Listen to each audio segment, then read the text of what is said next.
นี่เด้ในพี่น้องเฮือนซานของเพิ่นฝนตกมื้อน่ะอยู่จังใดกินจังใดเด้นะพี่น้องฝนแห้งบ่จักฝนบ่จักฟ้าบ่จักลมมื้อน่ะเนาะพี่น้องโอ้โตหมุนเวียนเบิดแล้วได้นี่โอ้เนาะพี่น้องนี่เลยนี่อ๋อดอกแดกเบิดเลยนี่จักมันสิลงมือใดเนาะพี่น้องดอกเบิดแล้วได้โอ้ต้องพื้นก็เนาะพี่น้องโอ้น่ากินเบิดเลยโอ้เนาะอันนี้ก็บอลขี่ไฟเพิ่นเนาะพี่น้องเนาะโอ้โตนักหนาสาหักพอแล้วเนาะพี่น้องแฟนของเพิ่นก็จนที่สุดในหมู่บ้านเนาะพี่น้องบ่มีจนไปกว่านี้อีกแล้วได้ก็มีแต่เพิ่นนี่แหละจนนี่เลยเนาะพี่น้อง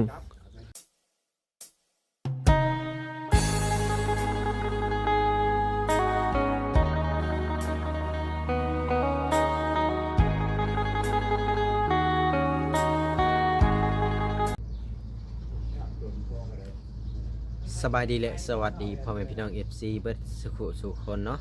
ว่าจะเป็นฝั่งไทยฝั่งลาวหรือว่าสิเป็นทางต่างประเทศก็ยินดีต้อนรับเข้าสู่ช่อง YouTube บ่าวแอนสตูดิโอหรือว่า Facebook Fanpage บ่าวแอนอีกแล้วเนาะพี่น้องเนาะซึ่งมื้อนี้เปิดภาพมาก็มาอยู่บ้านนาทรายเนาะพี่น้องเมืองอุทุมพรแขวงสวรรณเขตอีกแล้วเนาะพี่น้องเนาะก็ได้เดินทางมาหาพ่อตู้คำพายเพิ่นอีกแล้วเนาะพี่น้องเนาะก็น่าจะเป็นครั้งที่3บ่หรือว่าที่4นี่แหละนะพี่น้องที่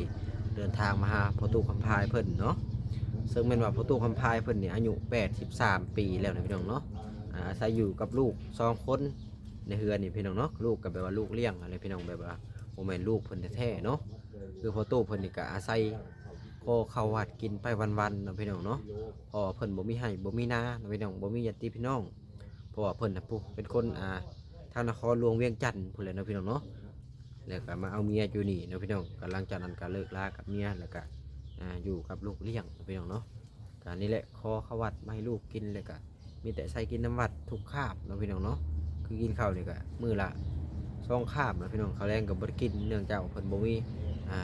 ห้องน้ำห้องในบ่อนไปปวดนักปวดเบาหั่นล่ะนะพี่น้องเพราะว่าเฮือนเพิ่นนี่จะอยู่ระหว่างกลางของหมู่บ้านเนาะแต่ว่าอยู่ท้ายหมู่บ้านนี่ก็น่าจะมีแน่พี่น้องเนาะ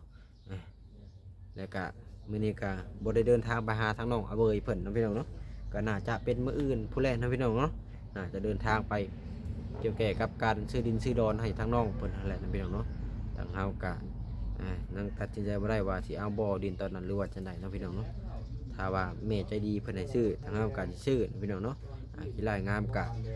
จุดประสงค์ของแม่เพิ่นเนาะพี่น้องเฮาก็จะซื้อให้น้องเพิ่นนั่นแหละนะพี่น้องเนาะตัวนี้เฮาก็ตามใจคนที่ซื้อนะพี่น้องเนาะ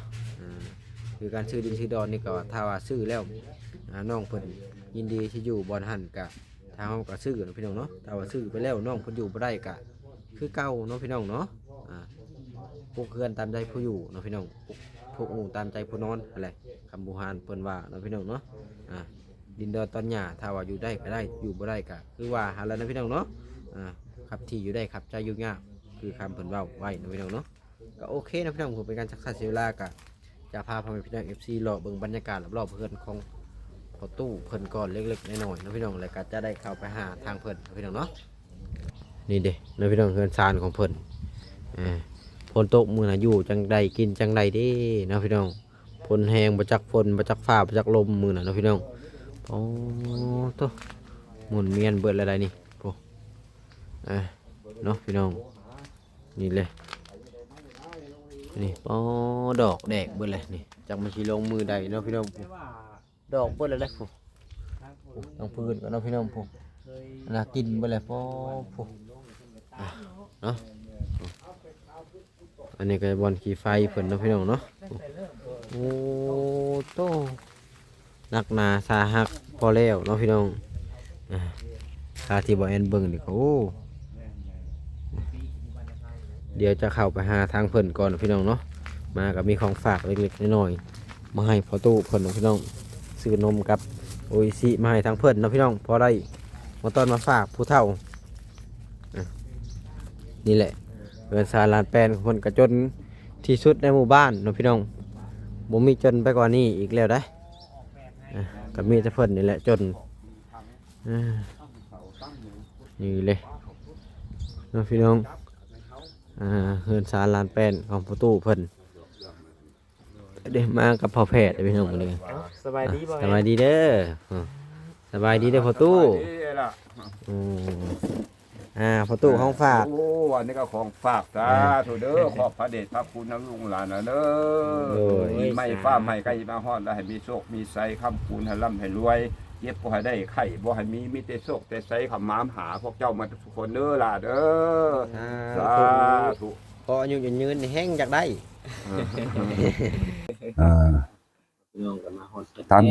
ทำดีได้ดีคือเพิ่นว่าล่ะให้ค่อยๆไปบ่ได้สุดนี่ก็สุดนะบารมีเฮาสูงส่งมันสิส่งมาให้เฮาอยู่ดอกถ้าบ่แม่นสุดนี่ก็สุดหน้ามีแต่แนวนั้นเนาะ แข่งรถแข่งเรือมันแข่งกันได้เนาะ โดย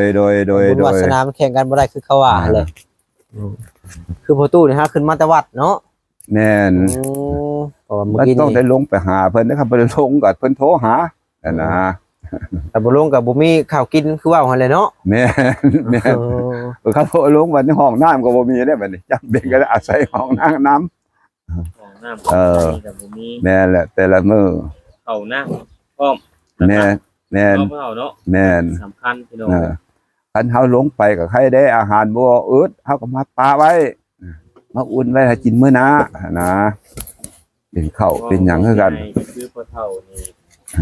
บ่มีให้มีนาพี่น้องเนาะ แม่นอาศัย เข้าวัด แม่น อยู่ในวัด แม่น บ่เป็นความซื่อซะ แม่น พ่อ แม่ เฒ่าน แม่น เนาะ แม่น แม่นพี่น้องเอ้ยก็ซอยเวียกซอยงาน อ่าย ามบ่เพิ่นบ่เห็นพ่อเฒ่าลงเพิ่นก็โทรถามแม่นบ่ เจ้า ไปไสมื้อนี้คือบ่เห็นลงมาเนาะ แม่นเลย ซอยเวียกซอยงานเพิ่นประจำ อ่า แต่เพิ่นก็ ลงไปก็แล้วก็ย่อพาเข้าพาน้ำมาแล้วเย็นพาเข้าพาน้ำให้ยาภูยาซา แล้วพ่อเฒ่าบ่ได้คิดสิบวชบ่ได้บ่คิดสิบวชสิหยังบ่ มันเคยบวชอะไรตะกี้ก็ได้16 ปีเลย 16 ปี บัดนี้มันเราบ่คิดซะ นี่เพิ่นถือศีลเนาะ มันกฎระเบียบของพระสงฆ์ ต้องเว้าให้ มีศีลมีธรรมเนาะ แม่น ไม่ว่าไปทุกทีก็บ่ได้เนาะ แม่น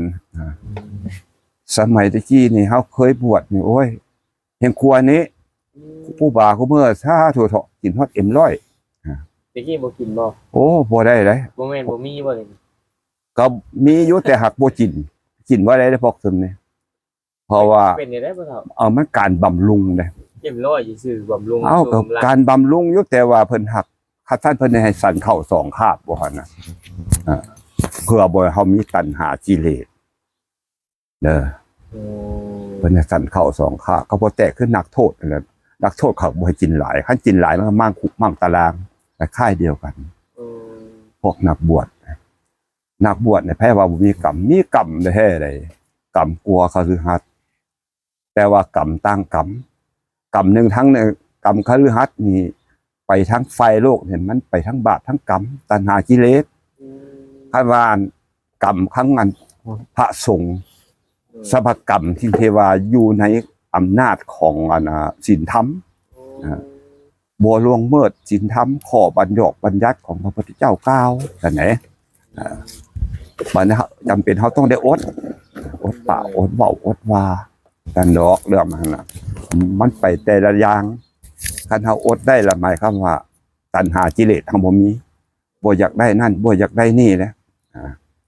มันคือเรือหัดเฮาเนี่ยคืออยากได้นั่นอยากได้นี่อยากแย่งเอาดินเอาดอนตอนหญ้าของพี่ของน้องบ่อันนี้นะได้รถได้ร่างได้เงินได้ชาจะห่างอยากมีว่าไง แม่นมีแต่ความอยากได้ แม่นหรือว่าเพิ่นว่ามีแต่ความโลภแบบนี้ แม่นความอยากได้เด้บ่จักพอแบบนี้ แม่นเลยบ่จักพ่อแม่แท้ได้คือเรื่องหัดบ่คือพระสงฆ์องค์เจ้าได้พระสงฆ์เจ้าจะไปเฮ็ดหยัง เพิ่นมีแต่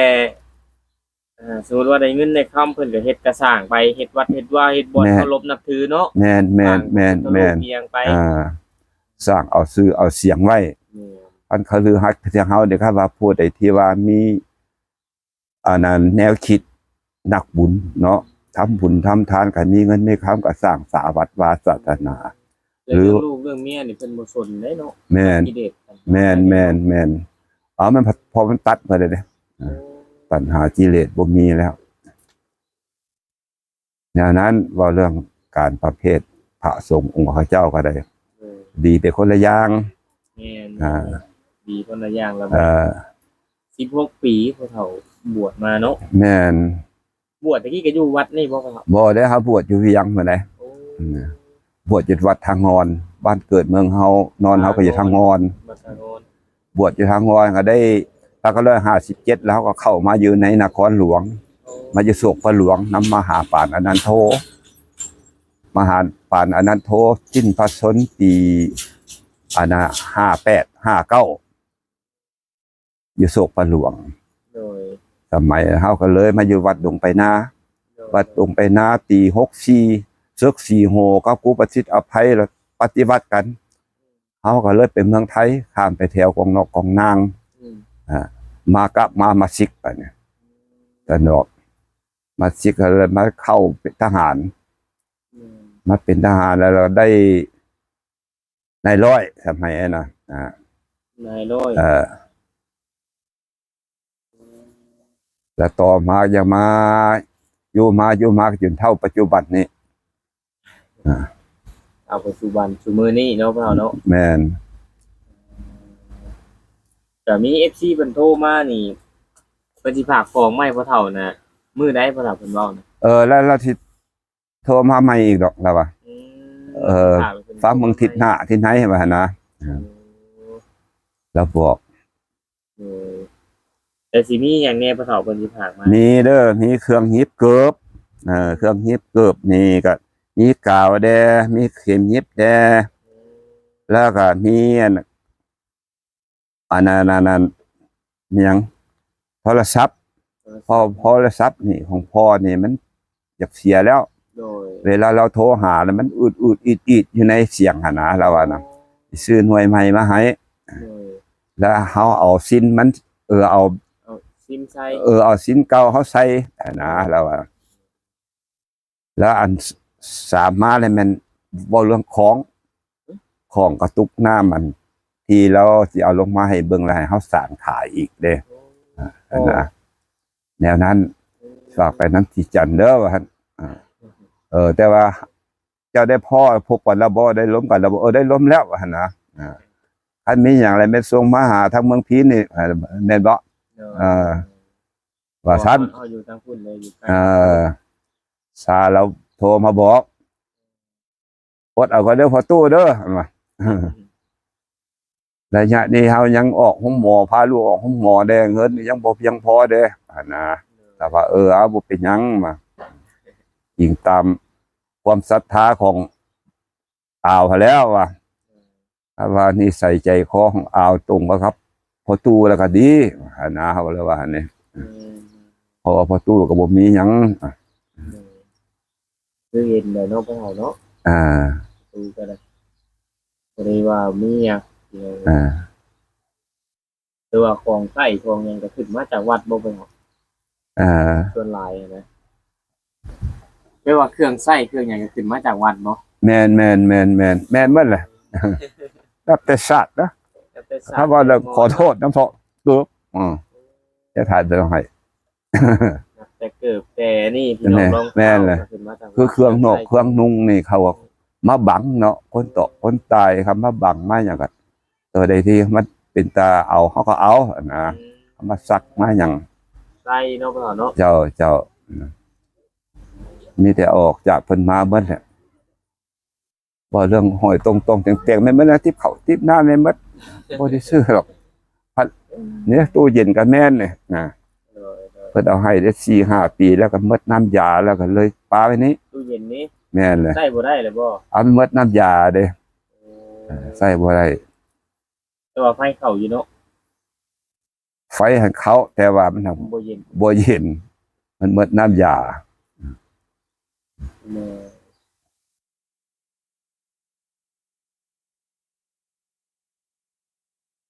เบิดอันนี้ก็เลยบ่เย็นบ่มีเนาะพ่อเนาะ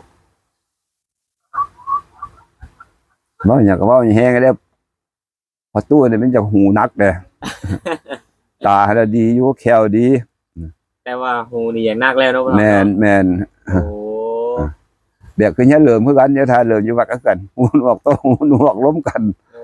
กันเพิ่นเว้าคอยแล้วแม่นจะย่างเข้าไปหาเพิ่นเนี่ยก็ผ่าตัดทั้ง4-5เทื่อแล้วก็นิสัยเพิ่นก็จากโทสะนำแน่จังเทื่อ โอ้ ภาษาเพิ่นบัดเทื่อเว้าไปเว้ามาแล้วว่ายาละเขาเจ้าบ่ยินเด้อ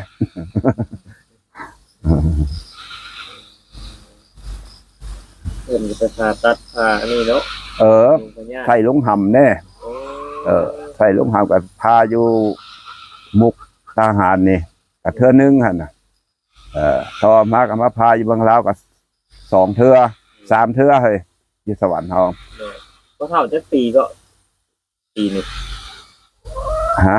ก็เท่าอายุเท่าไหร่แล้ว 83ปีนี่ โอ้ เกิดทักก็เลย41 พี่น้อง83ปี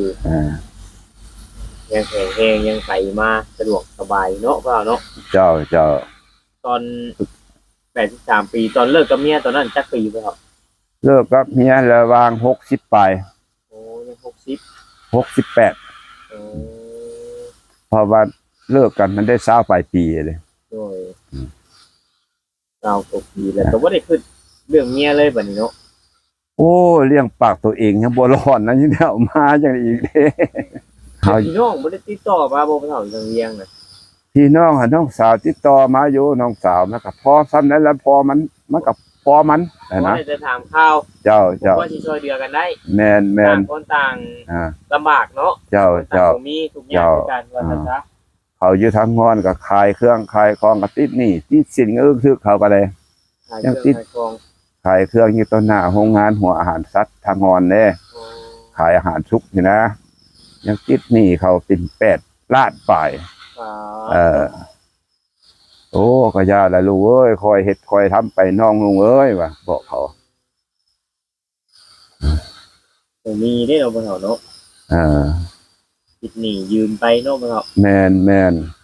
หัวซาคือพอตู้นี่โอ้ยพอตู้นี่บ่ได้ยืมบ่ยืมอีหลีนี่ได้ว่ะบ่มีก็ยาอดเอา บ่มีก็ย่าเนาะบ่เท่า อ่า ตอนนี้ลูกชายบ่อยู่นำน่ะใช้ลูกชายน่ะ ลูกชายหั่นมัน